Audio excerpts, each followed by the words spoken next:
स्वामी समर्थ। गुरुर्ब्रह्मा गुरुर्विष्णू गुरुर्देवो महेश्वरा, गुरुर साक्षात परब्रह्म तस्मै श्री गुरुवे नमः। गुरु साक्षात परब्रह्म असतात। गुरुशिवाय ज्ञान नाही असे धर्मग्रंथात सांगितले आहे। गुरुशिवाय माणूस अज्ञानी राहतो। गुरु शिष्याच्या जीवनातील अंधार दूर करतात। ज्ञान मिळवण्यासाठी आणि जीवनात यशस्वी होण्यासाठी गुरूंची सेवा आणि उपासना केली पाहिजे। आज गुरुपौर्णिमेबद्दल अजून जाणून घेऊया। चॅनलवर नवीन असाल तर लगेच सबस्क्राईब करून घ्या, म्हणजे आमचे नवनवीन माहितीपूर्ण व्हिडिओ तुम्हाला लगेच पाहता येतील। आषाढ महिन्यात येणाऱ्या पौर्णिमेला गुरुपौर्णिमा असे म्हणतात। या दिवशी वेदांचे लेखक महर्षी वेदव्यास यांचा जन्म झाला, म्हणून आषाढ पौर्णिमेला गुरुपौर्णिमा असेही म्हणतात। या दिवशी पूजेबरोबरच गुरूंचीही सेवा केली जाते। गुरुशिवाय ज्ञान नाही असे धर्मग्रंथात सांगितले आहे। गुरुशिवाय माणूस अज्ञानी राहतो। गुरु शिष्यांच्या जीवनातील अंधार दूर करतात।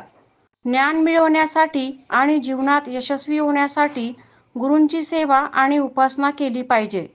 गुरूंच्या आशीर्वादाने व्यक्ती जीवनात उच्च स्थान प्राप्त करते, म्हणून गुरुपौर्णिमेच्या दिवशी गुरूंची भक्तिभावाने पूजा व सेवा करावी।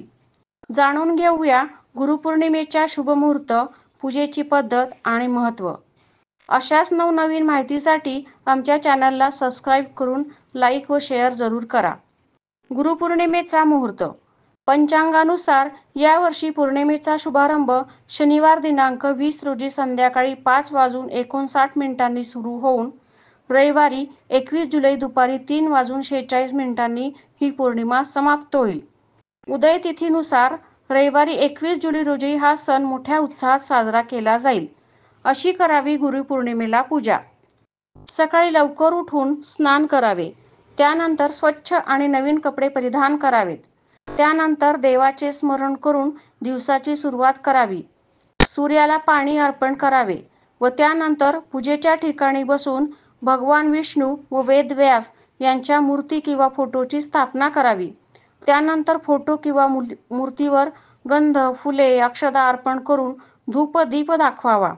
तुपाचा दिवा लावून आरती करावी व अगदी मनोभावे गुरुवचन पठण करावे।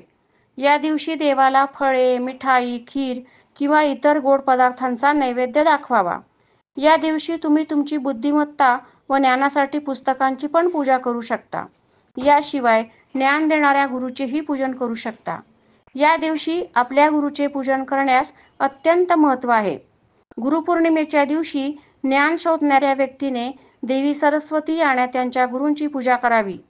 आषाढ पौर्णिमेच्या दिवशी गुरूंची सेवा कराव्याशिवाय तुम्ही गरिबांना कपडे, अन्न, वह्या, पुस्तके किंवा अभ्यासाशी निगडीत वस्तू यांचे दान करू शकता।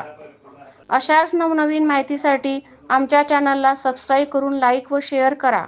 पुन्हा भेटू नवीन भागात, तोपर्यंत नमस्कार। श्री स्वामी समर्थ।